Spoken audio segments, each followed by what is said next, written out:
stedet her er bygget op omkring vandmøllen, og det har gennem de 600 år været et sted, hvor bønderne kom for at formale deres korn, og hvor møllerkonen hun så havde som fornemmeste pligt at beværte dem med mad og drikke. Og det var jo god hjemmelavet mad, og det var jo øl og brændevin, som man selv bryggede. Og det er jo så den tradition, der er lavet om til, at det i dag er kokke, der laver maden i stedet for, men stadigvæk et sted, hvor man bliver beværtet godt, og hvor der er mad at drikke.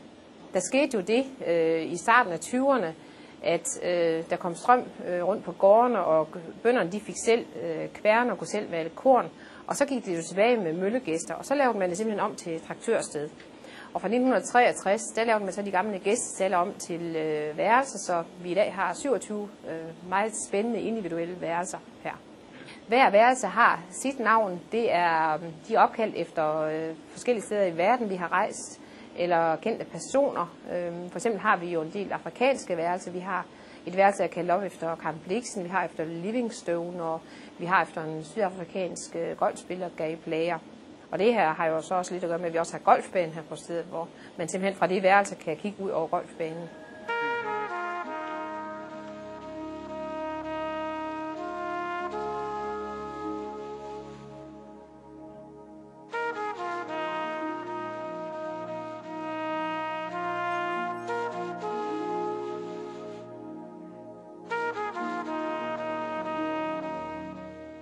Vi har en afrikansk bome.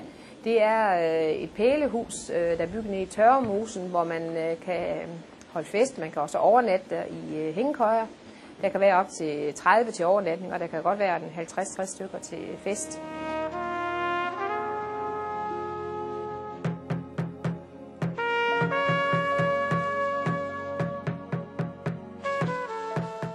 Så har vi en kubuka.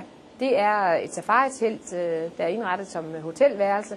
Og der kan man, når man er et par, simpelthen lege den, ligesom man leger et værelse, og sidde og nyde udsigten over søen på sådan et plateau, det er bygget op omkring. Men sådan rigtig i bush-omgivelser.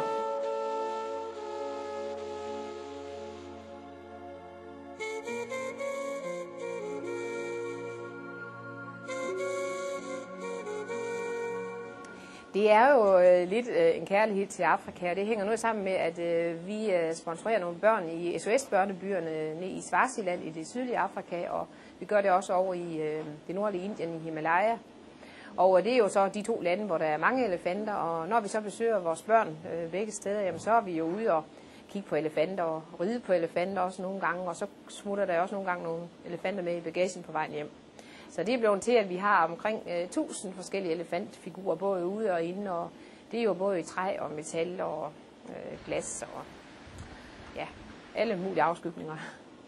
Vi har nogle sydafrikanske boregeder her, vi har emuer, og vi har lamaer, vi har æsler, geder og gæs, og så har vi et par små heste også, så der er der en god blanding af dyr her.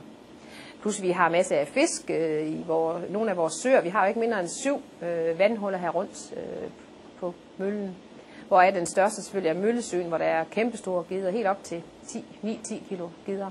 Man kan lege både her. Man kan også bare lege en båd, hvis man vil ud at sejle og hygge sig. Vi har vandcykler, robåde og fiskebåde og kanoer.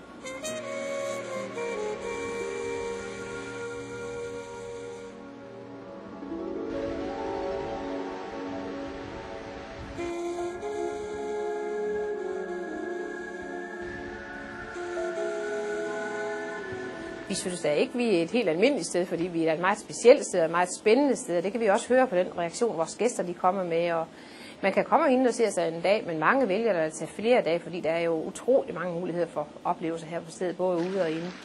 Altså årsagen til, at det er så bakket, det er jo det er morænebakker, vi har fra sidste istid. Og det er jo det, der har gjort, at det er så naturskønt her. Men vi har et areal på 35 tønder land, og der har vi jo dels vores styrgående, og vi har jo lavet en 9-hullers golfbane, en såkaldt pay and play-bane, som gør, at alle og kan komme og spille her, og den er rigtig godt besøgt. Det er sådan en meget spændende og anderledes og drilsk bane, hører vi. Og så har vi jo en meget smuk have, man kan gå tur i, og man kan gå tur af en sti, der ligger rundt om Møllesøen. Der har vi en natursti. Et par kilometer er den lang, så sådan en halvtimes tur. Måske, hvis man har spist en god middag og lige skal samle noget appetit til kaffen, så kan man gå den tur. Vi har en meget spændende junglesti, som går ned forbi de der afrikanske hytter, vi har. Og der kan man for eksempel få sådan et kort med, og så løse nogle opgaver om afrikanske dyr. Så det er noget, vi har meget, meget fornøjelse af, at folk de også sådan ligesom kan have nogle formål med at gå turene. Så det kører vældig godt, og vi er godt tilfredse med det. Så indtil videre kører det bare. Det er klart, at vi har mest travlt om sommeren, og vi har altid travlt i weekenderne. Men det her specielt, vi har i dag, hvor det er søndag, det er fra kl. 2:30 til 2:30 hver eneste søndag og alle helligdage hele året rundt, hvor vi har det her tag-selv kaffebord, hvor man får 10 forskellige slags kaffebrød, og det er hjemmebagt det hele, og så alt det kaffe og te, man kan drikke til.